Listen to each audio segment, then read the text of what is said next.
I want to give you something really juicy today. It's on my favorite topic ever, which is vibration. All is one, everything vibrates, we all talk, it's all, yeah, okay, you got that? Good.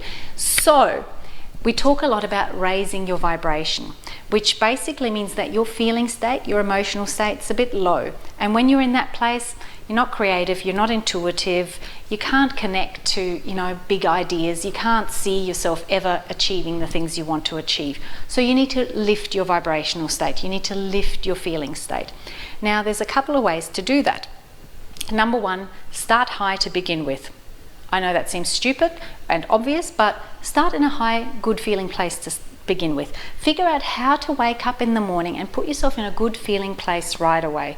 I've got a whole lot of tips and tools that I share with people in Effectology School and in my workshops, and there's lots out there. But just wake up in the morning and maybe choose not to look at your phone first thing. Just a thought. So number one, start high, stay high. Number two is work yourself up step by step. So you can Google the emotional scale and it'll show you a little spiral diagram of emotions, which are all one step up the emotional scale. So things that feel better than the thing below it. And you don't really need a diagram to tell you what feels better than something else because you feel it, right?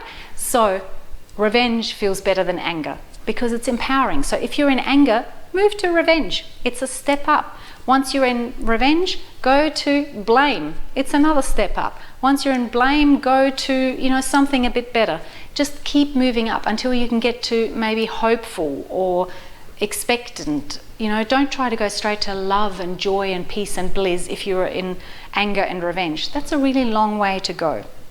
So that's moving up incrementally, which is the second way to do it. The third way to do it is you can actually flip it, which means that you look at where you're at and you might be in blame. Someone's really annoying you, you're blaming them for all your problems. Never happens to me, but I hear of it. So you're blaming it all on somebody else and you go, this sucks, it's all their fault, they let me down, they always do this, blah, blah, blah, blah, blah. And you state it. And then you go, okay, if I didn't feel this way, I would feel positive, empowered, hopeful, expectant. Pick a word, and then just as I just did, other words will come to you. And just stay there and think about how you would want to feel and let that gather a little bit of momentum. And what you'll find is that you've actually disconnected from the negative thing and you've connected into the positive thing. And so it's just a little pattern interrupt, and you've also got some positive momentum going there. And that's flipping the vibration, which is totally doable. But if it doesn't work, try to do the step-by-step thing. So, this is a bit of trial and error, and different times, different things will work better. So the more tools you have in your toolbox, the better, which is why I'm all about the quick, simple, easy tools. Stay happy. Mwah.